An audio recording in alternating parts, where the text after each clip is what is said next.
இன்றைக்கு இந்த காலை பொழுதிலே ஒரு சம்பவத்திலிருந்து நாம் சில காரியங்களை கற்றுக்கொண்டு ஆண்டவராகிய இயேசு கிறிஸ்துவுடைய குணாதிசயங்களையும் அவருடைய பண்புகளையும் அவருடைய தன்மைகளையும் குறித்து நாம் கற்றுக்கொள்ள கர்த்தருடைய ஆவியானவர் நமக்கு உதவி செய்வாராக.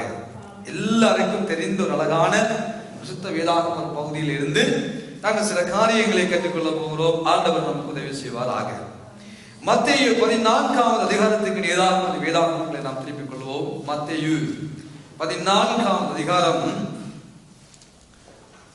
32வது வசனத்தை நாங்கள் வாசிக்க கேட்போம். 14வது அதிகாரம் 32வது வசனம். அவர்கள் படவில் ஏறினவுடனே காற்று அமர்ந்தது. அல்லேலூயா. அவர்கள் படவில் ஏறினவுடனே காற்று அமர்ந்தது என்று கர்த்தருடைய வார்த்தை சொல்லுகிறது. யார் படவில் ஏறினார்கள்? எப்பொழுது காற்று அமர்ந்தது? எதனால் அந்த காற்று அடித்துக் கொண்டிருந்தது? எப்பொழுது அமர்ந்தது என்ற எல்லா கேள்விகளுக்கும் இந்த அழகான ஒரு சம்பவம் நமக்கு அங்கே அநேக காரியங்களை கற்றுக் கொடுக்கிறது நாங்கள் பார்க்கிறோம். என அன்பானவர்களே, இந்த மத்தேயு 14வது அதிகாரத்திலே ஆண்டவராகிய இயேசு கிறிஸ்து இந்த இயற்கையை உண்டாக்கினார். அவர் தான் இயற்கையினுடைய கடவுள். அவரால் தான் இந்த உலகம் உண்டாக்கப்பட்டது. அவரை கொண்டுதான் இந்த உலகம் சிருஷ்டிக்கப்பட்டது. இந்த உலகமும் அவருக்கு என்றுதான் சிருஷ்டிக்கப்பட்டது என்பதை குறித்து வேதம் இந்த பகுதியிலே அழகாக நமக்கு கற்றுக் கொடுக்கிறது. ஏனென்றால் ஒரு அழகான சம்பவத்தை நாங்கள் இங்கே பார்க்கலாம். ஒரு நாள் ஆண்டவராகிய இயேசு கிறிஸ்து என்ன செய்கிறார்? 5 அப்பங்களையும் 2 மீன்களையும் 5000 பேர்களுக்கு மேற்பட்டவர்களுக்கு அவர் உணவளித்த பின்பதாக சீடர்களை ஒரு புறம் அனுப்பி கொண்டிருக்கிறார். வந்த ஜனங்களை இன்னும் ஒரு புறம் அனுப்பி கொண்டிருக்கிற காட்சியை ஆரம்பித்து அங்கே ஆண்டவர் நமக்கு எழுதி வைக்கப்பட்ட காட்சியை பார்க்கிற பொழுது அவர் அதை சொல்லிவிட்டு சாயங்காலமான போது நீங்கள் பார்க்கலாம் 23ஆம் வசனத்திலே பார்க்கிற பொழுது அவர் ஜனங்களை அனுப்பிவிட்ட பின்பு தனித்து ஜெபம் பண்ண ஒரு மலையின் மேல் ஏறி சாயங்காலமான போது அங்கே தனிமையாயிருந்தார். 5 அப்பங்களையும் 2 மீன்களையும் 5000 பேருக்கு பங்கிட்டு கொடுத்ததான இயேசு சாயங்காலமான பொழுது தனிமையை விரும்பி அவர் எங்கே செல்லுகிறார்? ஒரு மலையின் மேல் ஏறி அங்கே அவர் ஜெபம் பண்ணும்படி போனார் என்று பரிசுத்த வேதாகமம் நமக்கு தெளிவாக சொல்லுகிறது. ஒருபுறம் ஜனங்களை அனுப்பி விடுகிறார், மறுபுறம் சீடர்களையும் அனுப்பி விடுகிறார்.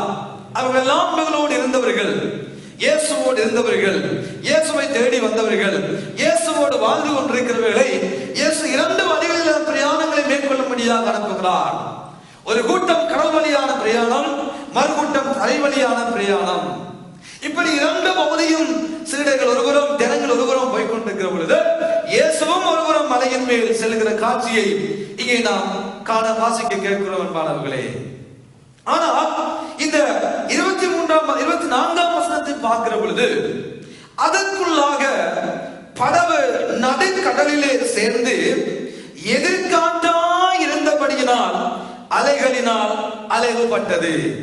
எதிர்காற்றாய் இருந்தபடியினால் இந்த படவு அலைகளினால் அலைவுபடுகிற ஒரு காட்சியை, ஒரு கடல் பிரயாணத்தை இங்கே நாங்கள் காண கேட்கிறோம். எத்தனை பேருக்கு நன்றாக இந்த கடல் பிரயாணங்களில் கடலில் பிரயாணம் செய்த அனுபவம் உண்டு? 1 2 3 4 5 வாழை பிள்ளைகள் போயிருக்கிறீங்க. எல்லாருக்குமே கடலில் பிரயாணம் செய்கிற அனுபவம் உண்டு. மகாகவி உருத்திரமூர்த்தி என்ற ஒரு கவிஞர் இதை எழுதுகிற பொழுது சிறு நட்டு கரை மீது படம் ஒன்று கீறும், சில வேளை இதை வந்து கடல் கொண்டு போகும். அழகாக சொல்லுகிறார். கரிசு ஒரு பொதியோடு தருகின்ற போதும் கடல் மீது இவள் கொண்ட பயம் ஒன்று காணும். அவரை பற்றி அதை பற்றி அல்ல நான் சொல்ல வருகிறேன். அவர் என்ன சொல்ல வருகிறார் என்றால், இந்த கடலில் பிரயாணம் செய்கிற அந்த மீனவர்களுடைய வாழ்க்கை நடைமுறை, வாழ்க்கை வாழ்வாதார முறைகள் ஒரு நிலையற்ற வாழ்வு என்பதை குறித்து பேசுகிறார். நன்று கடற்கரையில அது ஓடி திரிந்து விளையாடுகின்ற நடக்கிற பொழுது அதை படமாக அந்த கவிஞர் வர்ணிக்கிறார். அந்த படத்தினை சில வேளை அந்த கடலைகள் வந்து அடித்து விட்டு போகிற பொழுது அந்த நண்டு நடந்ததான பாதைகளை அந்த கடலைகள் அழித்து விடுகிறது போல மீனவ சமுதாயத்தினுடைய வாழ்க்கையும் மனிதர்களுடைய வாழ்க்கையும் நிலையற்றது என்பதனை அந்த கவிஞர் அதை சொல்ல வந்தாலும், கரை சோறு பொதியோடு தருகின்ற போதும் நன்றாய் தன்னுடைய கணவனுக்கு சமைத்து அழகான உணவுகளை அவள் பார்சல் பண்ணி கொடுத்தாலும் கடல் மீது அவள் கொண்ட பயம் ஒன்று காணும். கடலை குறித்ததான ஒரு பயம் எப்பொழுதுமே. பாசமாய் தன் கணவனுக்கு சமைத்த உணவுகளை நான் ஆயத்தப்படுத்தி பார்சல் பண்ணி கொடுத்து அனுப்புகிற பொழுதும் ஒரு வகையில பாசம், மறு வகையில பயம் என்றது எல்லா மனைவிமாருக்கும் உண்டு என்ற காட்சியை அங்கே அவர் குறிப்பிடுகிறார். அன்பானவர்களே, நம்முடைய வாழ்க்கையின் கடல் பிரயாணத்தில் செல்லுகிற பொழுது எப்பொழுது நாம் திரும்பி வருவோம் என்று நமக்கு தெரியாது. கடல் அலைகள் வருகிற பொழுது, காற்றலைகள் எழுப்பி பெரிய அலைகளை உண்டாக்குகிற பொழுது நமக்கும் சில நேரங்களில் பயந்த அனுபவங்கள் இருக்கத்தான் செய்கிறது.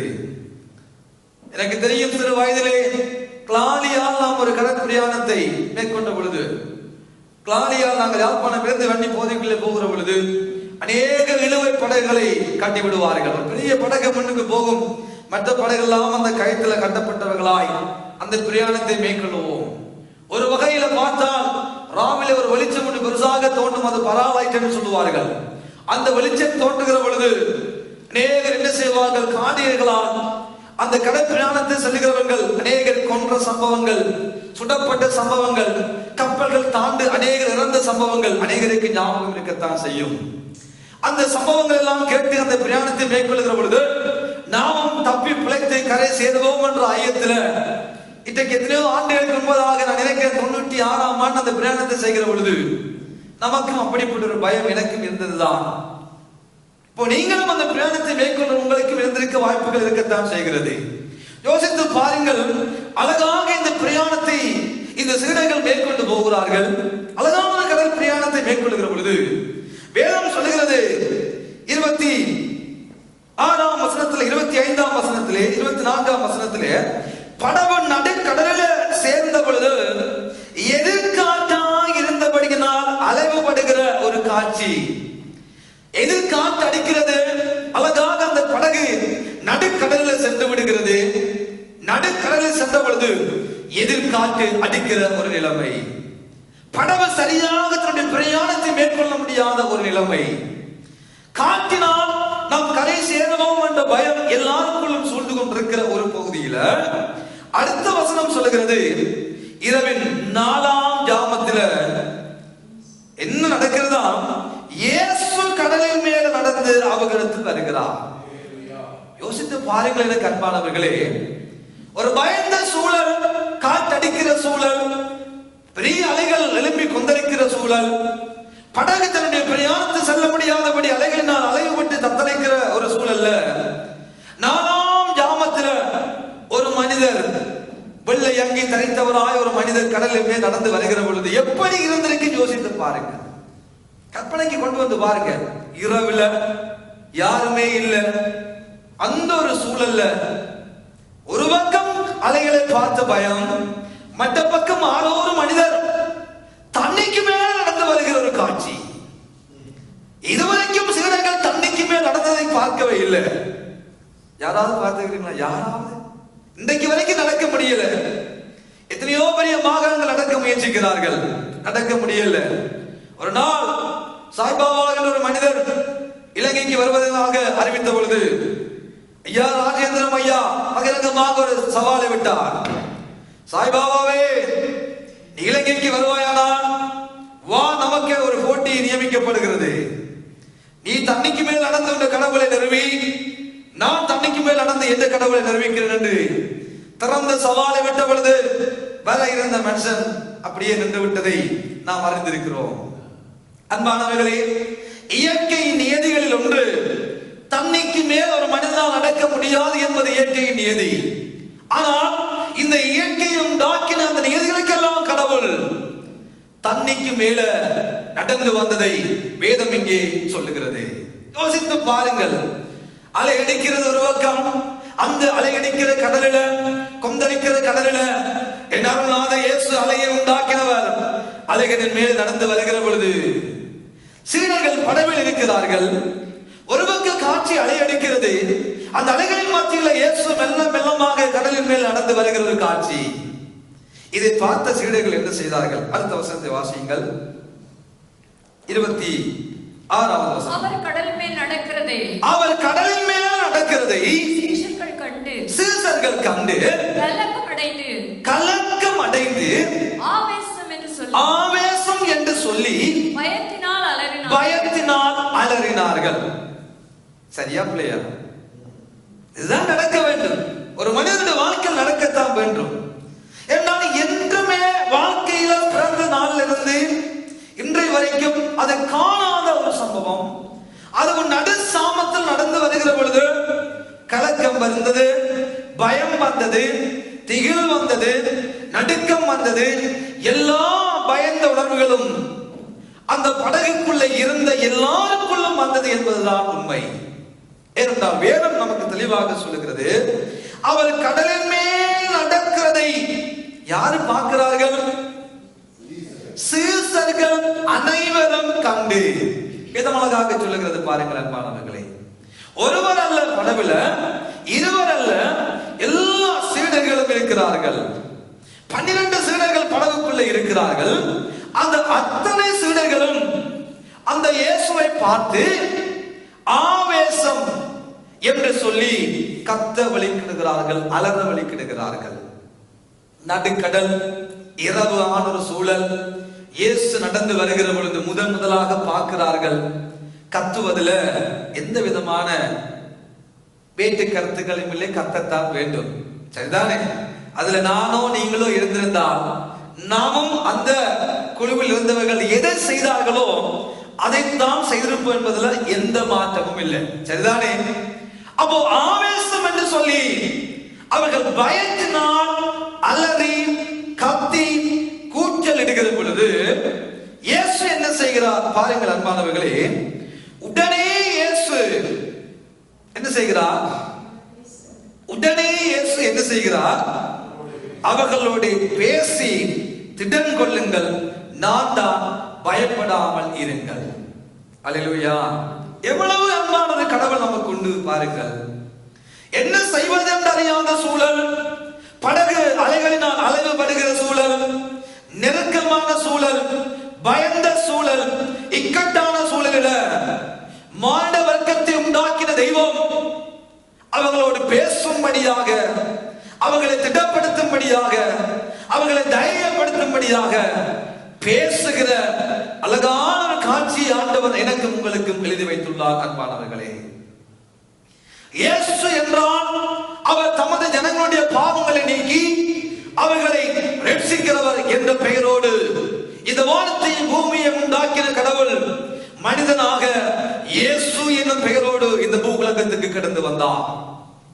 அன்றைக்கு அலைகளினால் அலைவுபட்ட அந்த வாழ்க்கை, அந்த படகுக்குள்ள இருந்தவர்களை ரட்சிக்கும்படியாக என் அருணாத இயேசு எப்படி தேடி சென்றாரோ அதே வண்ணமாக இந்த ஆலயத்துக்குள்ள இருக்கிற என்னையும் உங்களையும் என் ஆண்டவராகிய இயேசு கிறிஸ்து என்னையும் உங்களையும் தேடி வந்தார் என்பதுதான் உண்மை. முன்னே நாம் அந்த காலத்தில் இருந்தோம், முன்னே நாம் இருளிலே வாழ்ந்து கொண்டிருந்தோம், பாவத்திலே வாழ்ந்து கொண்டிருந்தோம், அக்கிரமத்திலே வாழ்ந்து கொண்டிருந்தோம், எல்லாவற்றையும் பார்த்த எல்லாவற்றையும் தெய்வங்கள் என்று சொல்லி வழிபட்டுக் கொண்டிருந்தோம். அப்படிப்பட்ட ஒரு வாழ்க்கையில் வாழ்ந்து கொண்டு நம்மை தேற்றும்படியாக, நம்ம ரட்சிக்கும்படியாக, நமக்கு தம்மை வெளிப்படுத்தும்படியாக, நம்மோடு பேசும்படியாக நம்மை தேடி வந்தார் என்றால் அவர் நம்மேல் வைத்த அன்பு பெரியது, அவர் நம் மேல வைத்த கிருபை பெரியது, என் ஆண்டவர் நம் மேல வைத்த இரக்கங்கள் பெரியவைகளாகவே இருக்கிறது. எனக்கு அன்பான தேவனுடைய பிள்ளைகளே, எப்படிப்பட்ட சூழலில் நானும் நீங்களும் வாழ்ந்து கொண்டிருந்தாலும், ஒருவேளை நிற்கதை எற்றவர்களாய் வழி தெரியாமல் எங்கே பிரயாணம் செய்வது, எப்படி பிரயாணம் செய்வது, ஒருவேளை நம்முடைய வாழ்க்கை பிரயாணத்தில் எப்பேற்பட்ட சவால்களை நாம் எதிர்கொண்டாலும் நம்மோடு பேசுகிற ஒரு தெய்வம் இன்றும் நம்மோடு ஜீவிக்கிறார். அவர் நம்மோடு பேசுகிற ஒரு கடவுள். அன்பானவர்களே, அழகாக ஏதேனும் தோட்டத்திலே மாண்ட வர்க்கத்தோடு பேசும்படியாக பகலில் குளிர்ச்சியான வேளைகளில் மாண்ட வர்க்கத்தோடு பேசின கடவுள் இந்த மாண்ட வர்க்கத்தோடு பேச முடியாதபடிக்கு சாத்தான் என்று சொல்லுகிற பிசாசு இந்த மாட வர்க்கத்தை வஞ்சித்து தேவனுக்கும் மனிதனுக்கும் இடையே இருந்த உறவை புலந்தான். பேச முடியாதபடி பாவம் ஒரு தடைக்கல்லாக வந்தது, கீழ்ப்படியாமை தடைக்கல்லாக வந்தது.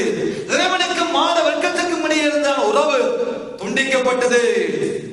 ஆனால் இந்த ஆண்டவராகிய இயேசு நம்மை தேடி வந்து நம் மறுபடியும் அப்பாவோடு பேசும்படியாக, மறுபடியும் தேவனோடு பேசும்படியாக, அவருடைய பிள்ளைகளாகும்படி அதிகாரத்தை பெற்றுக் கொள்ளும்படியாக, அவரை அப்பா பிதாவை என்று கூப்பிடப்படுகிற புத்திர சுவிகாரத்தினுடைய ஆவியுடைய பிள்ளைகளாய் இந்த பூமியில வாழும்படியாக, நமக்கும் அவருக்கும் இடையே இருந்த உறவை மறுபடி ஏற்படுத்தும்படியாக இயேசு என்னையும் உங்களையும் தேடி வந்தார்.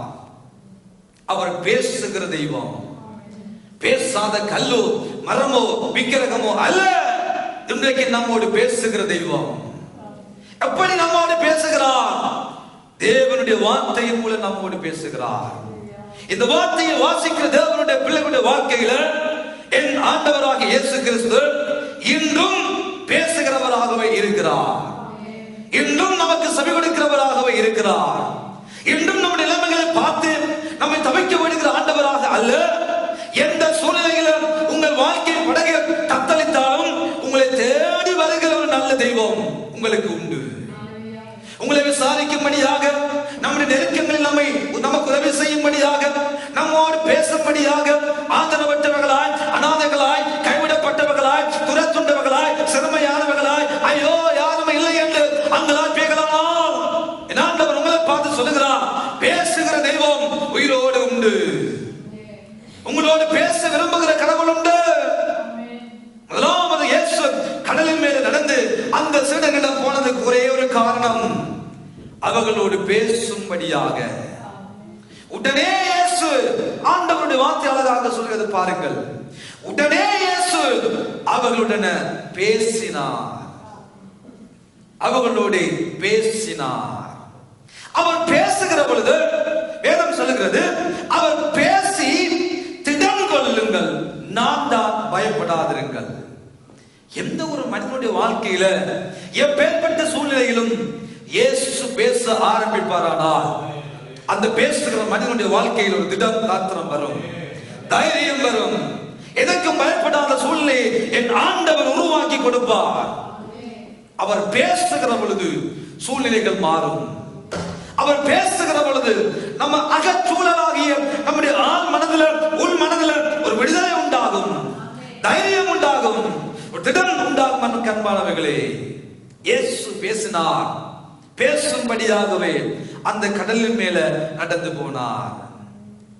ஒருவேளை இந்த மண்டபத்துக்குள்ளே, ஐயோ நான் தனிமையா இருக்கிறேனே, என் நெருக்கத்தில் என்னுடைய காரியங்களை பகிர்ந்து கொள்ள யாரும் இல்லையே, என்னுடைய சூழ்நிலையை பகிர்ந்து கொண்டு எனக்கு ஆறுதல் சொல்ல ஒருவேளை யாரும் இல்லையே என்று ஒருவேளை அங்கலாய் போடு இந்த ஆலயத்துக்குள் இருக்கிற நம்மை பார்த்து ஆண்டவர் சொல்லுகிறார், அவர் நம்மோடு பேசுகிற தெய்வம், நம்மை தைரியப்படுத்துகிற தெய்வம், நம்முடைய பயங்களை நீக்கும்படியாக நம்மை தேடி வருகிற ஒரு தெய்வம் நம் அனைவருக்கும் உண்டு என்ற காரியத்தினை அவருடைய முதலாவது இந்த சுபாவம் நமக்கு இங்கே காண்பித்துக் கொடுக்கிறது. எனக்கு அன்பானவர்களே, தொடர்ந்து பாருங்கள் எவ்வளவு அழகான தெய்வம் நமக்கு உண்டு என்று சொல்லி அடுத்த வசனத்தை வாசியுங்கள். உடனே இயேசு அவர்களோட பேசி, திடன் கொள்ளுங்கள், நான் தான், பயப்படாதீர்கள் என்றார். பேதுரு அவரை நோக்கி, பேதுரு இப்பொழுது இயேசுவை நோக்கி, ஆண்டவரே, நீரே ஆனால் நான் ஜலத்தின் மேல் நடந்து, ஆண்டவரே நானும் இந்த தண்ணிக்கு மேல நடக்கணும், உம்மிடத்தில் வர கட்டளையிடும் என்று சொன்னார். அதற்கு அவர் வா என்றார். அப்பொழுது பேதுரு படவை விட்டு இறங்கி இயேசுவிடத்தில் போக ஜலத்தின் மேல் நடந்தான். தண்ணிக்கு மேல என்ன செய்தானோ? நடந்தான். சொல்லுங்க, தண்ணியின் மேல நடந்தான். அப்படியானா இந்த பேதுருடைய பெயர் கின்னஸ் புத்தகத்துல பதிய வேண்டுமோ இல்லையோ? சொல்லுங்களேன். தண்ணி மேல ஒரு நடக்க முடியாது என்பது உலக நியதி, இயற்கை நியதி. ஆனால் வேதம் சொல்லுகிறது, பேதுரு தண்ணியின் மேல நடந்தான். இயேசு நடந்தார், மனிதன் தண்ணிக்கு மேல இந்த உலகத்துல நடந்தான் என்றால் அந்த ஒரே ஒரு மனிதன் பேதுருதான், வேற யாருமே இதுவரைக்கும் இல்லை. சரிதானே? அப்போ கின்னஸ் புத்தகத்தில் பதிய வேண்டுமோ இல்லையோ? வேதம் சொல்லுகிறது அவன் நடந்தான். பாருங்கள், எவ்வளவு ஒரு காரியத்தை ஆண்டவர் நமக்கு இங்கே காண்பித்துக் கொடுக்கிறார். இவன் கேட்கிற ஆண்டவரை நீரே ஆனால் நானும் இந்த தண்ணிக்கு மேல நடக்கணும். ஏனென்றால் நீர் ஆண்டவர், நீர்தான் தண்ணியை உண்டாக்கினவர், நீர் நடந்து வருகிறேன், எனக்குள்ள விசுவாசம் வருகிறது, நீரே ஆனால் ஆண்டவரே நானும் நடக்கணும். இயேசு சொல்லவே இல்லை, தேவையில்லாத வேலை பார்க்காத பேதுரு, நான் கடவுள், நான் வானத்திலிருந்து வந்தனான், நான் தான் இந்த இயற்கையை உண்டாக்கினான், தண்ணியை உண்டாக்கினான், நீ சாதாரண மனுஷனப்பா, நீ நடக்க வேண்டாம், நீ வர வேண்டாம் என்று தான் சொல்லி இருக்க வேண்டும். ஆனால் பேதுரு இயேசுவிடம் கேட்ட கேள்விக்கு இயேசு சொன்னார் வா. வேற ஒரு வார்த்தையுமே சொல்லவில்லை, வா. என்ன சொன்னார்? வா. எப்பொழுது? பகலில் அல்ல, இரவுல, நடு சாமத்துல. பேதுருக்கு வந்த ஆசையை போல நான் நினைக்கிறேன் வாழ்க்கையில் நமக்கு வந்திருக்கவே மாட்டாது. அங்கு இருந்தவர்கள் நினைச்சு கூட பார்த்திருக்க மாட்டார்கள். ஏனென்றால் அவர்களுக்கும் அந்த ஆசை வந்திருந்தால் பேதுரு கேட்ட பொழுது ஆண்டவரே நாங்களும் வருகிறோம் என்று ஒருவர் கூட வாய் திறக்கவே இல்லை. பேதுரு கேட்டதை போல யாரும் வாய் திறக்கவே இல்லை. பேதுரு கேட்டான், இயேசு வா என்றார். வசனம் சொல்லுகிறது பேதுரு படவை விட்டு இறங்கி இயேசுவிடத்துல போக நடந்தான். இயேசுவிடத்துல போக ஜலத்தின் மேல் நடந்தான். பேதுரு இயேசுவிடம் எதை கேட்டார்? சொல்லுங்க, படியா வாசிங்க அந்த வசனத்தை, படியா வாசிங்க பாருங்க. ஜலத்தின் மேல் நடக்க இல்ல, ஜலத்தில் நடந்து உங்கள்கிட்ட வரணும் ஆண்டவரே. இவ்வளவு ஒரு அழகான காட்சி பாருங்க, இவ்வளவு ஒரு அழகான காட்சி ஆண்டவர் நமக்கு காண்பித்துக் கொடுக்கிறார். தண்ணிக்கு மேல நடப்பது அல்ல ஆசை, தண்ணிக்கு மேல நடந்த என்னுடைய முடிவு எதுவாக இருக்கிறது? நான் உங்கள்கிட்ட வரணும் ஆண்டவரே. அப்போ இயேசுவிடம் நடந்து போக முடியாதபடிக்கு எது தடை? தண்ணி தான் தடை. பேதுருவுடைய ஆசை என்ன? இயேசுவிடம் போக வேண்டும். அழகான ஒரு ஆசை, அழகான ஒரு விருப்பம், அழகான ஒரு அவா. மற்றவர்கள் எல்லாரும் படைகள் இருக்கிறார்களம்மா ஐயா, இயேசுவிட்ட போக ஆசை வரையில. ஆனா பேதுருவுக்கு அந்த கடலின் மேல நடந்து வந்த இயேசுவிடம் போக ஒரு ஆசை வருகிறது. அந்த இரவுல இயேசுவிடம் போக ஒரு ஆசை வருகிறது. அந்த பயந்த சூழல ஆவேசம் என்று கத்தின அந்த பேதுருவுடைய உள்ளத்துக்குள்ள ஒரு ஆசை, ஆண்டவரே நீரேயானால் நான் உம்மிட்ட வர வேண்டும், உம்மிடத்துல வர வேண்டும் ஆண்டவரே, உம்மிடத்துல வர வேண்டும் என்ற ஆசையை இயேசு பார்த்தார். உடனே என்னிடம் வர விரும்புகிறாயா? வா வா வா. ஏனென்றால் இந்த உலகத்தை பார்த்து ஆண்டவர் ஒரு வார்த்தையை சொன்னார், வருத்தப்பட்டு பாரம் சுமக்கிறவர்களே எல்லாரும் என்னிடத்துல வாருங்கள், நான் உங்களுக்கு இளைப்பாறுதல் தருவேன். அப்போ ஆண்டவருடைய விருப்பம் என்ன? ஆண்டவருடைய ஆசை என்ன? எல்லாரும் தன்னிடம் வர வேண்டும். ஹல்லேலூயா. தேவனுடைய ஆசை, தேவனுடைய விருப்பம் எல்லாரும் என்னிடம் வர வேண்டும். எவ்வளவு ஒரு அழகான கடவுள் நமக்கு உண்டு, எவ்வளவு ஒரு அழகான கடவுள் நமக்கு உண்டு, எவ்வளவு ஒரு அன்புள்ள கடவுள் நமக்கு உண்டு. அன்பானவர்கள் யோசித்து பாருங்கள், எல்லாரும் தன்னிடம் வர வேண்டும். ஒருவனும் கெட்டு போகாமல் நித்திய ஜீவனை அடையும்படிக்கு அவரை தந்தருளி இவ்வளவா இந்த உலகத்தில் ஆண்டவர் நம்மை அன்பு கூர்ந்தார், இவ்வளவா இந்த உலகத்தில் நமக்கு அன்பு கூர்ந்தார். நாம் கெட்டு போகாமல், நம் தண்ணிக்குள்ள அமிழ்ந்து போகாமல், நாம் சாகாதபடி, அழியாதபடி, நிர்மலமாகாதபடி இயேசுவிடம் வர வேண்டும் என்பதுதான் என் இயேசுவினுடைய பிரதான நோக்கமும் ஆசையும் விருப்பமுமாக இருந்தபடியினால் ஆண்டவர் பார்த்தார், கட்டளையிட்டார், வா பேதுரு. நீ அந்த நடிச்சாமத்தில் எதையும் கேட்கவில்லை, நீ ஒன்றுமே கேட்கவில்லை, என்ன என்னிடம் வர வேண்டும் என்றல்லவோ கட்ட விரும்பினாய், என்னை பார்க்க வேண்டும் அல்லவோ என்று விரும்புகிறாய். ஆகவே நான் இருக்கிறேன், நான் பேதுரு. அல்லேலூயா. யோசித்து பாருங்கள் அன்பானவர்களே, இயேசுவிடம் நடக்க, இயேசுவிடம் நெருங்கி சேர எந்த ஒரு மனிதன் விரும்புகிறானோ அந்த மனிதனுக்கு முன்பதாக எப்பேற்பட்ட அலை அடிக்கிற கடலா இருக்கட்டும், கொந்தளிக்கிற கடலா இருக்கட்டும், இரவா இருக்கட்டும், எதுவா இருந்தாலும் இயேசு அதன் மீது நடக்கும்படியாக கிருபையை நமக்கு இன்றைக்கும் வைக்கிற ஆண்டவராக இருக்கிறார். அது எப்பேற்பட்ட சூழலா இருந்தாலும், எப்பேற்பட்ட நிலைமைகள் உங்கள் வாழ்க்கைக்கு முன்பதாக வைக்கப்பட்டிருந்தாலும், நடக்க ஆசைப்படுகிற பொழுது அல்ல, அவரிடம் கிட்டி சேர ஆசைப்படுகிற பொழுது, நமக்கு எதிராக வைக்கப்பட்டிருக்கிற நடுச்சாம கடலா இருக்கட்டும், அக்கினியா இருக்கட்டும், எதுவா இருந்தாலும் அதன் மேல நடந்து வர நமக்கு உதவி செய்கிற ஒரு அருள்நாதர் நமக்கு உண்டு. உங்களுக்கும் எனக்கும் உதவி செய்கிற ஒரு கடவுள் உண்டு. எவ்வளவு அன்புள்ளவர் யோசித்து பாருங்கள். அவருடைய ஆசை இயேசுவை கிட்ட போக வேண்டும், அவருடைய ஆசை தெய்வத்திடம் போக வேண்டும், அவருடைய பிரதான நோக்கம், அவருடைய விருப்பம், அவருடைய ஆசை அவரிடம் போக வேண்டும். சுற்றி வர ஒன்றையுமே பார்க்கல. படவை விட்டு இறங்கி தண்ணிக்கு மேல நடந்தான். படவை விட்டு இறங்கி தண்ணிக்கு மேல நடந்தான். ஆனால் அடுத்த வசனம் என்ன சொல்லுகிறது, வாசித்து பாருங்கள்.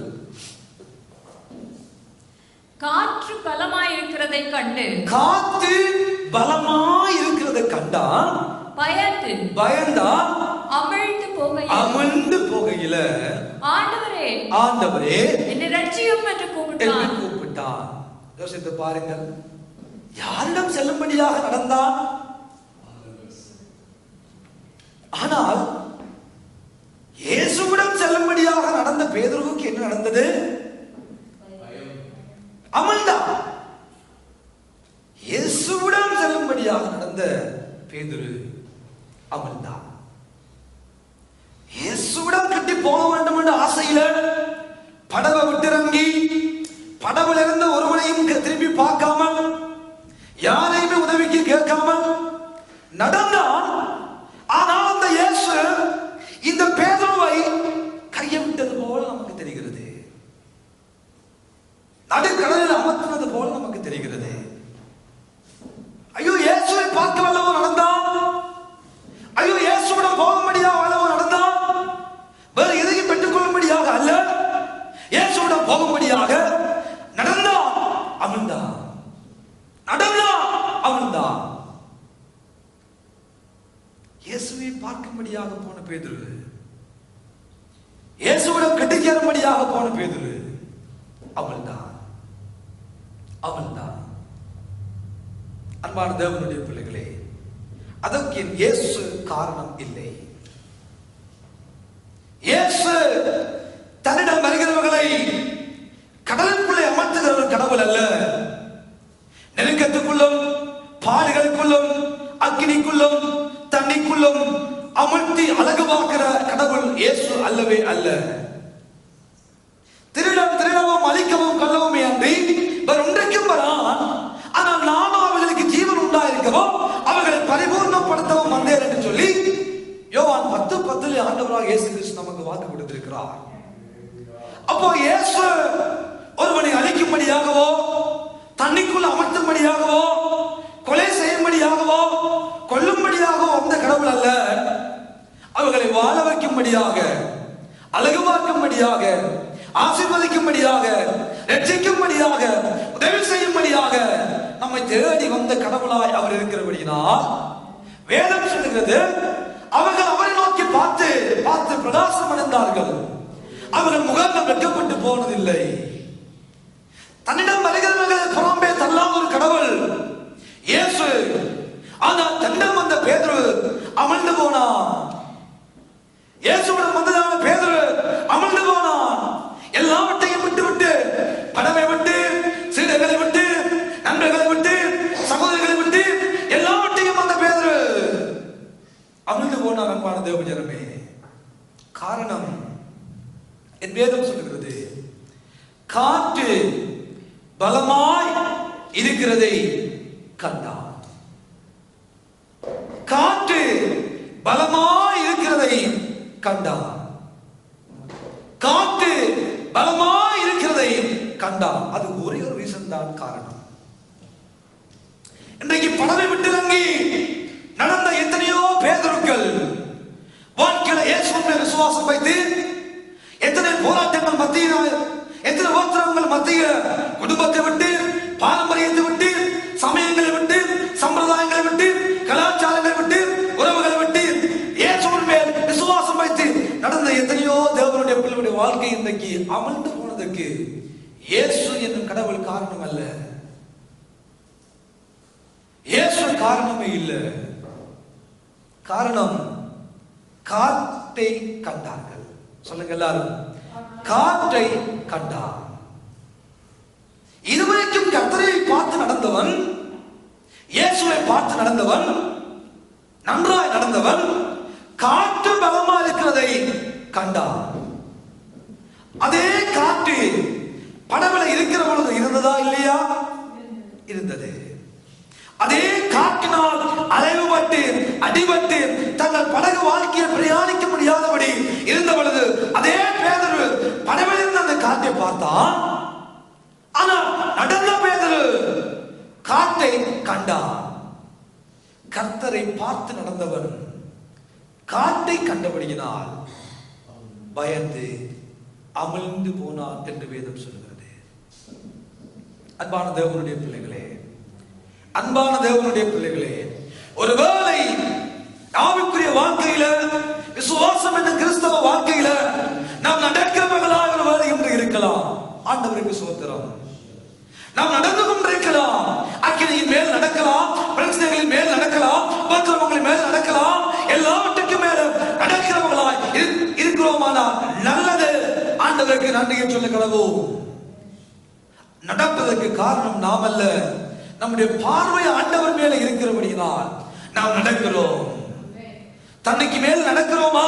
நம்முடைய விசுவாசம், நம்முடைய நம்பிக்கை, நம்முடைய எதிர்பார்ப்பு எல்லாம் ஆண்டவர் மேல இருக்கிறபடியினால் நமக்கு காட்டு தெரியவில்லை, நமக்கு கடல் தெரியவில்லை, நமக்கு நம்மை சூழ்ந்திருக்கிற சூறாவளிகள் நமக்கு தெரியவே இல்லை. ஏனென்றால் நமக்கு தெரிவது இயேசு.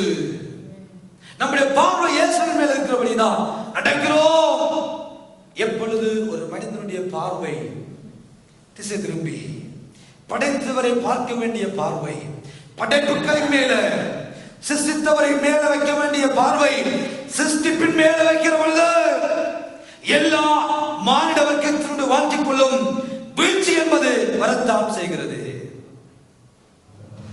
பார்வை திசை திரும்புகிற பொழுது இயேசுவின் மேல் வைத்திருக்கிற நம்பிக்கை, பார்வை அது திசை திரும்புகிற பொழுது நம்மை படைத்து ஆண்டவர் மேல வைக்க வேண்டிய பார்வை மனுஷன் மேல வைக்கிற பொழுது, நம்மை படைத்தவர் மேல் வைக்க வேண்டிய பார்வை அவரால் உண்டாக்கப்பட்ட, அவரால் படைக்கப்பட்ட சிருஷ்டிப்பின் மேல் நம்முடைய பார்வை வைக்கிற பொழுது நம்முடைய வாழ்க்கையில வருகிற முதலாவது காரியம் வேதம் சொல்லுகிறது, காற்று பலமா இருக்கிறதை கண்ட பொழுது அவருடைய வாழ்க்கையில வந்தது பயம். என்ன வந்தது? பயம். இதை பார்த்தபடினால் பயம் வந்தது. காற்றை பார்த்தபடினால் பயம். தேவனுடைய பிள்ளைகளே, கர்த்தரை பார்த்த பொழுது பயம் இல்லாமல் இடகாத்திரமாய் தைரியமாய் தன்னைக்கு மேல் நடந்தான். ஆனா காற்றை பார்த்த பொழுது பயம். கர்த்தரை பார்க்கிற பொழுது பயம் வரல. ஆனா காற்றை பார்த்த பொழுது காற்று மறுபடியும் ஒரு பயம். படவில் இருந்த பொழுது இயேசு வர தண்ணிக்கு மேல் நடந்து வர முன்பதாக அலைகளினால் அலையப்பட்ட பொழுது அந்த அலையை பார்த்த அதே சுபாவம், அதே தன்மை, அதே குணாதிசயம் என் ஆண்டவரின் மேல வைத்திருக்கிற பார்வை திசை திரும்புகிற பொழுது ரட்சிக்கப்படும் முன்பதாக இருந்த அதே சுபாவம், அதே தன்மை, அதே காரியம் மறுபடியும் இந்த பேதுருவுக்குள்ளே வருகிறது.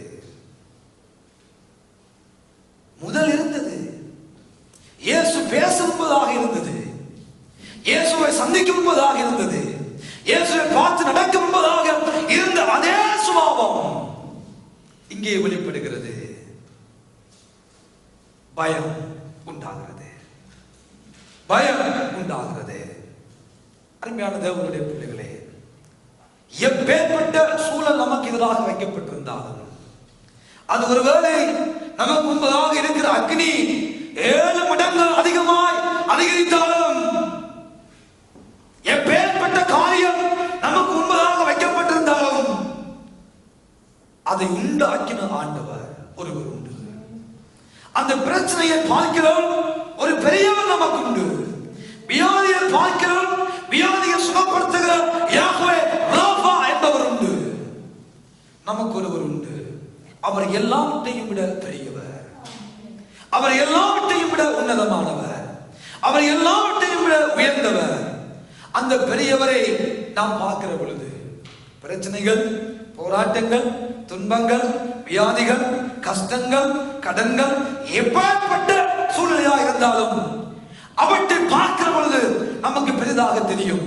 ஆனால் அதற்கு மேலே ஒரு பெரியவர் உண்டு. அதற்கு மேலே எல்லாவற்றையும் உண்டாக்கின பெரியவர் உண்டு. அவர் மேல் நம்முடைய பார்வையை வைக்கிற பொழுது அலைகள் நமக்கு தெரியாது, காற்று நமக்கு தெரியாது, புயல் நமக்கு தெரியாது, கொந்தளிப்பு நமக்கு தெரியாது. அவர் மேல பார்வையை நாம் வைக்கிற பொழுது, அவரை பார்க்க பார்க்க பார்க்க நமக்கு நம்மை சுற்றி உள்ள சூறாவளிகள் அற்பமாக தெரியும், நம்மை சுற்றி உள்ள பிரச்சனைகள் அற்பமாக தெரியும், நம்மை சுற்றி உள்ள வியாதிகள் அற்பமாக தெரியும். எப்பொழுது அவர் இந்த பெரியவரை நம்முடைய கண்கள் பார்க்காமல் நமக்கு உண்டானவைகளை நாம் எதன் மேல நடக்கிறோமோ அதன் மேல கண்ண திசை திருப்பி, எது நமக்கு எதிராய் அடித்துக் கொண்டிருக்கிறதோ அதன் மேல பார்வையை திரும்பி அதை பெரிதாக நாம் பார்க்க வெளிக்கிடுவோமானால் எங்களுடைய வாழ்க்கையில முதலாவது வருவது பயம். வேதம் சொல்லுகிறது அவனுடைய பயம் என்ன செய்கிறது? இரண்டாவது அவனை அமிழ்த்தினது என்று வேதம் சொல்லுகிறது. பயம் தண்ணிக்குள்ள கொண்டு போய் அவனை அமிழ்த்தினது. ஜனமே நன்றாய் ஞாபகத்தில் வையுங்கள். ஒரு விதமான பயம் நம்மை சூழ்ந்து கொள்கிற பொழுது அந்த பயம் நம்மை வாழ விடாது. அந்த பயம் தேவையில்லாத எண்ணங்கள், தேவையில்லாத சிந்தனைகளை தோற்றுவித்து, தேவையில்லாத பயம் நம்முடைய ஆள் மனதிலும் நம்முடைய உள்ளத்திலும் தேவையில்லாத காரியங்களை கொண்டு போய் நம்மை அமிழ்த்தி விடக்கூடியது.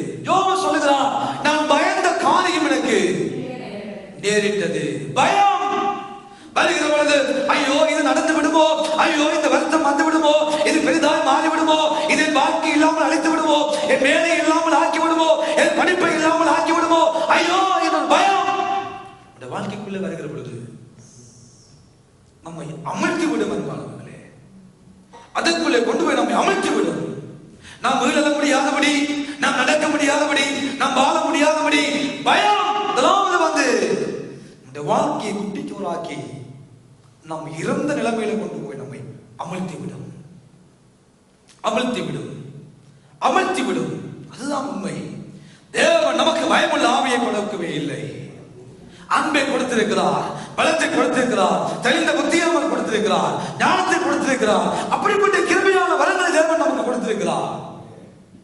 நமக்கு பயமுள்ள ஆவியை ஆண்டவர் கொடுக்கவே இல்லை. அன்றைக்கு அந்த பகலை குளிர்ச்சியான வேளையில ஆதாம் ஏவாள் ஏதேன் தோட்டத்தில் நடந்த பொழுது தாங்கள் பயந்து, தேவ சத்தத்தை கேட்ட பொழுது பயந்து கொண்டு போய் அந்த பயம் அவர்களை ஒளித்து வைத்தது என்று வேதம் சொல்கிறது. பயம் கொண்டு போய் ஒளித்து வைத்தது. பகலை குளிர்ச்சியான சத்தத்தை, தேவ சத்தத்தை கேட்ட பொழுது பயம் கொண்டு போய் ஒளித்து வைத்து விட்டது. பயம் தனிமைப்படுத்தி விட்டது. பயம் அந்த மனிதர்கள் அவதாக வாழ முடியாதபடி அவர்கள் நிர்வாணமாக்கி, அவர்களுக்கு பயத்தை உண்டு பண்ணி தாங்களே அத்தி இலைகளை தங்களை மூடிக்கொண்டார்கள். ஏதேனும் அழகான தோட்டத்தில் தெரிய வேண்டியவர்கள் ஒளித்துக் கொண்டார்கள் என்று வேதம் சொல்லுகிறது. பயம் தேவனை விட்டு எந்த ஒரு மனிதன் பார்வையை திசை திருப்புகிறானோ அவனுக்குள்ளே சத்துருவானவன் கொண்டு வந்து போன்ற முதலாவது காரியம் பயம்.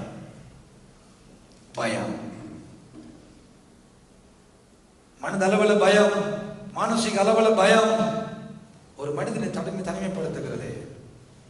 அமர்த்துகிறது, கொண்டு போய் அமர்த்து விடுகிறது, அழித்து விடுகிறது, இருந்த நிலைமைக்குள்ளே கொண்டு போய் விடுகிறது. ஆனால் பேதுரு ஒரு காரியத்தை செய்தார்.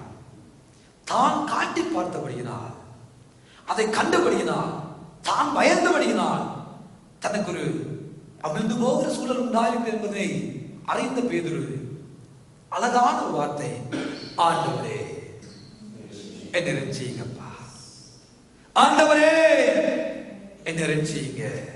எவ்வளவு அன்பான கடவுள் நமக்கு உண்டு, எவ்வளவு ஒரு அழகான கடவுள் நமக்கு உண்டு. எந்த இயேசுவை பார்த்து அந்த பேதுரு நடந்தானோ அவன் புரிந்து கொள்கிறான், என்னுடைய இந்த நிலைமைக்கு காரணம் என் இயேசு அல்ல, நான் அமர்ந்து போவதற்கு காரணம் இயேசு அல்ல, என் பார்வைதானப்பா திசை திரும்பியது, நான் தான் இந்த நிலைமைக்கு காரணம் என்பதனை அறிந்து கொண்ட பேதுரு, உணர்ந்து கொண்ட பேதுரு, தன் பாவங்களை மறைக்கிறவன் வாழ்வடைய மாட்டான், அவைகளை அறிக்கை செய்து விட்டு விடுகிறவனோ இரக்கங்களை பெறுவார் என்ற வார்த்தையின் பிரகாரமாய் நான் அமர்ந்து போவதற்கு காரணம் நான் தான். தன் தவறை உணர்ந்தவனாய், ஆண்டவரே என்னை ரட்சியுங்க.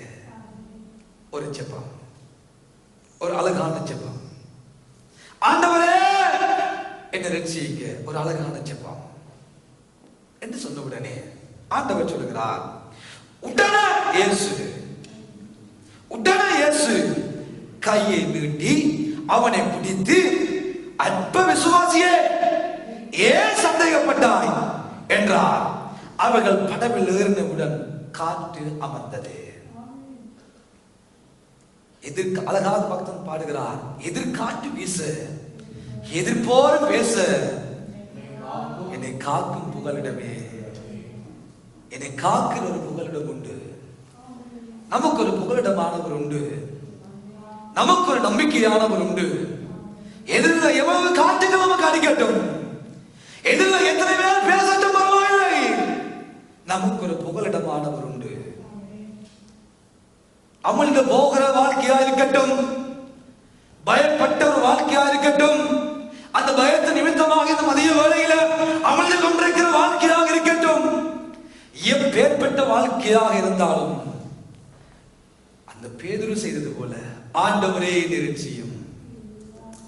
இதுல ஒரு காரியத்தை ஆண்டவர் நமக்கு கொண்டு வந்து வைக்கிறார். பேதுரு யார்? ஒரு மீனவ குடும்பத்தில் பிறந்தவர், மீனவ தொழிலில் பரிச்சயமானவர். எத்தனை கடல் அனுபவங்கள் அவருக்கு இருந்திருக்கு யோசித்து பாருங்கள். கடலில் பேதுருக்கு நீந்த தெரியாதோ, அவருக்கு பேர் இல்லையோ, அவரால் முடியாதோ? மீனவர்களுக்கு நன்றாய் கடலில் நீந்தக்கூடிய அனுபவம், பக்குவமும் ஆளுமையும் இருந்திருக்கத்தான் வேண்டும் என்பானவர்களே. பேதுருக்கு ஸ்பெஷலாக இருந்திருக்கும் இல்லையா? ஆனால் அமிழ்ந்து போன பொழுது தன்னுடைய அறிவையோ, தன்னுடைய அனுபவத்தையோ, தன்னுடைய பலத்தின் மேல சாராமல் கர்த்தரை சார்ந்து கொண்டால் பாருங்கள், அதுதான் ஒரு வெற்றியான வாழ்க்கையினுடைய அடித்தளம். சில நேரங்களில் ஆண்டவர் மேல வைக்க வேண்டிய பார்வை திசை திரும்பின பொழுது நம்முடைய வாழ்க்கையில அமிழ்ந்து போகிற சூழ்நிலைகளை, அந்த சூழ்நிலையை உருவாக்குகிற பொழுது நாம் எடுக்கிற காரியம் என்ன? நம்முடைய அறிவை வைத்து செயல்படுத்த ஆரம்பிப்போம், நம்முடைய அனுபவத்தை பயன்படுத்த ஆரம்பிப்போம். அம்மா, அறிவு தோற்று போய்விட்டது, அனுபவம் தோற்று போய்விட்டது, அதற்கு மேலாக ஆண்டவரே என்றான். அந்த ஆண்டவரை என்று கூப்பிட்ட கூப்பிடலின் விண்ணப்பம் அவனை காப்பாற்றியது. ஹல்லேலூயா, ஹல்லேலூயா. அனுபவம் எந்த நேரமும் நமக்கு சக்சஸ் உண்டாக்காது. ஆளுமை, பலம், அறிவு, திறமை எல்லாம் ஒருவேளை கைவிடும். நம்மோடு இருக்கிறவர்கள் படவில் இருந்தவர்களால் பேதுருவை காப்பாற்ற முடியவில்லை, கூட பிறந்த அந்திரேயாவால் பேதுருவை காப்பாற்ற முடியவில்லை, கூட இருந்த நண்பர்களால் பேதுருவை காப்பாற்ற முடியவில்லை. எத்தனை அனுபவசாலிகள் அதே படவில் இருந்தார்கள், அவர்களால் காப்பாற்ற முடியவில்லை, யாரும் உதவி செய்யவில்லை. நம்மோடு இருக்கிறவர்கள், வேதம் சொல்லுகிறது, பொருள் பெருகினால் அதை தின்கிறவர்கள் பெருகுவார்கள் என்று சொல்லி, நாம் நன்றாக இருக்கிற பொழுது 4 பேர் நம்மை தேடி வருவது உண்மை. நமக்கு அந்த கஷ்டம் வருகிற பொழுது அதே 4 பேர் என்று வேடிக்கை பார்ப்பதும் உண்மை என்பாளர்களே, உடன் பிறந்தவன் அந்திரேயா வந்து ஐயோ அண்ணாவே என்று சொல்லி பாய்ந்து கையப்பிடிக்க தூக்கி கரைகளை சேர்க்கவில்லை, கப்பலில் சேர்க்கவில்லை. கூட இருந்தவர்கள் ஒருவரும் உதவி செய்ய ஓடி வரவில்லை. யாருமே காப்பாற்றும்படியாக அந்த கடலுக்குள் பாயவில்லை. இதுதான் மனித வாழ்க்கை, இதுதான் மனுஷன். என் வேதம் சொல்லுகிறது, நாசியில சுவாசம் உள்ள மனுஷனை நம்புவதை விட்டுவிட, எண்ணப்படுவதற்கு அவன் எம்மாத்திரம் ஐயா, எம்மாத்திரம். கூட இருந்தவர்களால் உதவி செய்ய முடியவில்லை. கூட இருந்த நன்மைகளால் இதே பேதுருவ நடந்த பேதுருவ காப்பாற்ற முடியவில்லை. சொல்லி இருப்பார்கள், உனக்கு தேவைதான் இதெல்லாம். இப்ப எங்கிட்ட பாட்டு நாங்க கப்பல்ல இருக்கிறோம், நீயா போன, நீயா சிக்கிட்ட, நீயா பாடுவர, உனக்கு நடக்கத்தான் வேணும் என்று ஒருவேளை சொல்லி இருப்பார்கள். எங்க மதத்தை விட்டு, எங்கட கொள்கையை விட்டு, எங்கள் பாரம்பரியத்தை விட்டு போனதானே உனக்கு நடக்கத்தான் வேணும் என்று சொல்லுகிறவர்கள் உண்டு. இன்றைக்கும் இயேசு காரணம் அல்ல, பேதுருதான் காரணம். இயேசு காரணம் அல்ல, பேதுருதான் காரணம். எப்படி பேதுரு தன்னுடைய பிள்ளையை உணர்ந்தவனாய், அனுபவத்தை பார்க்கிலும் அறிவை பார்க்கிலும் ஆண்டவரை கூப்பிட்டானோ, அதே விதமாக எனக்கு அருமையான தேவனுடைய பிள்ளைகளே, நாமும் எந்த நேரமும் அந்த ஆண்டவரை முதலாவது கூப்பிடுகிறவர்களாய் மாறுகிற பொழுது, எப்பேற்பட்ட சூழ்நிலையாக இருந்தாலும், இயேசு சொல்லவில்லை நீ என்ன பார்த்து நடந்து வந்திருந்தா அமிழ்ந்திருக்க மாட்ட பேதுரு, நீ ஏன் காட்ட பார்த்த, நீ ஏன் கடலை பார்த்த, நீ ஏன் நலம் பார்த்த, என் ஆண்டவர் பேசவே இல்லை. நான் உண்மையாக அப்படித்தான் சொல்லி இருக்க வேண்டும். நீ என்ன பார்த்து வந்திருந்தா, நான் தானே வர சொன்னேன், நீ என்ன பார்த்து வந்திருந்தா பேதுருவே வந்திருப்ப, இது உண்டா செல்வ சூழ், நீ ஏன் அந்த வாச்ச சொல்லவே இல்லை. இதுதான் எங்கள் ஆண்டவராகிய இயேசு. எந்த நிலையில் நாம் இருந்தாலும் வெறுக்காதவர், புறக்கணிக்காதவர் எங்கள் அருள்நாத இயேசு கிறிஸ்து. உடனே என் ஆண்டவர் வார்த்தை சொல்லுகிறது, உடனே 31ஆம் வசனம், உடனே இயேசு கையை நீட்டி அவனை பிடித்தார். அவனை பிடித்தார், அவனை இயேசு பிடித்தார். இயேசுவுடைய கையை பிடித்தார். அவன் பிடிக்கவில்லை, இப்பொழுது இயேசுவிடம் வந்தவனை இயேசு பிடித்தார். இயேசு பிடித்தார். தன்னிடம் வர ஆசைப்பட்டவன், நடந்தவன் அமர்ந்து போனான், ஆனா இயேசு அவனை பிடித்தார். நாம் கூப்பிடுகிற பொழுது உடனே வந்து நமக்கு உதவி செய்து நம்முடைய கரங்களை பிடிக்கிற ஒரு தெய்வம் இன்றைக்கு உண்டு. அம்மாவர்களே, என்னை நோக்கி கூப்பிடு, அப்போது நான் உனக்கு உத்தரவு கொடுத்து நீ அறியாதவன கட்டாதமான பெரிய காரியங்களை நான் உனக்கு அறிவிப்பேன், தெரிவிப்பேன் என்று வாக்கு கொடுத்த என் தெய்வம் இன்றைக்கு உண்டு. எந்த சூழ்நிலையிலும் அந்தரிக்க விடாதவர், கைவிடாதவர் நமக்கு உண்டு. நம்முடைய கையை பிடிப்பவர் நமக்கு உண்டு. நம்மை தூக்கி மறுபடியும் கொண்டு போய் அந்த படகுகளை நிறுத்தி நம்மை அழகுமாக்கிறவர் நம்மோடு உண்டு. அவர்கள் அந்த படகில் ஏறினார்கள், இயேசுவும் அந்த படகில் ஏறினார். தனி ஒருவனாக நடந்த பேதுருவோடு வேதம் சொல்கிறது, அவர்கள் அந்த படகில் ஏறினார்கள். அப்பொழுது காற்று அமர்ந்தது. இயேசுவும் அந்த படகில் ஏறின பொழுது காற்று அமர்ந்தது. எனக்கு அருமையான தேவனுடைய பிள்ளைகளே, நம்முடைய ஆண்டவர் அப்பேற்பட்ட ஒரு நல்ல தெய்வம் நமக்கு உண்டு. நாம் கலங்கிட வேண்டிய அவசியம் இல்லை, சூழ்நிலையை பார்த்து திகைக்க வேண்டிய அவசியம் இல்லை, ஐயோ நான் தனித்தவனா இருக்கிறேனே என்று புலம்ப வேண்டிய அவசியம் இல்லை. எந்த நிலையில, இரவா இருக்கட்டும், பகலா இருக்கட்டும், எந்த சமமா இருக்கட்டும், அவரை நோக்கி அப்பா ஆண்டவரே என்னை ரட்சியும் என்ற ஒரே ஒரு வார்த்தை, என்ற ஒரே ஒரு வார்த்தை அவர் காதில் விழுகிற பொழுது உடனே நமக்கு உதவி செய்ய கடந்து வந்து விடுவார். அவர்தான் நம்முடைய ஆண்டவர். நிம்மதியான நிற்கதியற்ற சூழல் நம்மோடு பேசுகிறவர் மாத்திரமல்ல, நம்மை தைரியப்படுத்தி நடந்து வா என்று சொல்லி தான் செய்கிற காரியங்களை தன்னுடைய பிள்ளைகள் செய்யும்படியாக அனுமதி கொடுத்து அழகு பார்த்தவர் மாத்திரமல்ல, அந்தரிக்கிற பொழுதும் அனாதைகளாக கையை விட்டுட்டு பார்த்து கொண்டு நிற்கிறவர் அல்ல, உடனே பேசுகிறவர், உடனே திடப்படுத்துகிறவர், உடனே உதவி செய்கிற ஒரு தெய்வம் நமக்கு உண்டு. ஹல்லேலூயா. அவன் எந்த சூழ்நிலையா இருந்தாலும், எந்த நேரமா இருந்தாலும் அவர்தான் நமக்கு உதவி செய்யக்கூடியவர், அவர்தான் நம்மை காப்பாற்றக்கூடியவர், அவர்தான் நம்மை மறுபடியுமாக நம் இருந்த நிலைமைக்குள்ளே கொண்டு வந்து அவரும் நம்மோடு கடந்து வந்து பயங்களை நீக்கி, சந்தேகப்படாதே, விசுவாசியா இராதே, விசுவாசியா இரு, ஏன் சந்தேகப்பட்டாய், இனி சந்தேகப்படாதே என்று தைரியப்படுத்தி நம்மை அணைத்து அரவணைத்து தேற்றுகிற அந்த அருணாத தெய்வம் இயேசு கிறிஸ்து. இதுவரைக்கும் நம்மோடு வந்த இயேசு கிறிஸ்து இனியும் அவர் நம்முடைய வாழ்க்கையில வர போதுமானவராகவே இருக்கிறார். ஆமென்.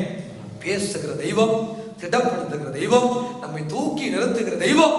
நாம் அமிழ்ந்து போனாலும் நாம் வெட்கப்படாதபடி, நாம் கைவிடப்படாதபடி, நாம் அங்கலாக்காதபடி மறுபடியும் நம்மை தூக்கி அழகு பார்க்கிறவர் நமக்கு உண்டு. அவரை நேசிப்போம், அவரை சேவிப்போம், அவரில் அன்பு கூறுவோம். அவர் நம்முடைய வாழ்க்கையை ஆசீர்வதிப்பார், அவர் நம்மை உயர்த்துவார், அவர் நமக்கு உதவி செய்வார், அவர் நம்மை ஆற்றுவார், தேற்றுவார், அவர் தப்பிப்பார், விடுவிப்பார். எல்லாம் அவராலே ஆகும். அவருடைய நாமமே எல்லாம் நாம் ரட்சிக்கப்படும்படி வானத்தின் கீழே பூமிக்கு மேல இந்த மனுஷருக்குள்ள இயேசு எனும் நாமமே அல்லாமல் வேறு ஒரு நாமம் இல்லை. எனக்கு அன்பானவர்களே, நம்ம ரட்சிக்க, நம்மை விடுதலையாக்க இந்த வாழ்க்கை மாத்திரமல்ல, நம்முடைய இன்மைக்கு மாத்திரமல்ல, மறுமையான வாழ்க்கைக்கும் மறு வாழ்க்கைக்கும் நித்தியத்துக்குள்ள நம்மை கொண்டு போய் அழகு பார்த்து ஆசீர்வதித்து நம்மோடு இருந்து நம்மை தேற்றும்படியாக கடந்து வந்தவர் நம்மை கைவிட மாட்டார். செய்ய வேண்டியது ஒன்றே ஒன்று, அவரை நோக்கி கூப்பிடுவோம், அவர் மேல் நம்முடைய பார்வையை வைப்போம்.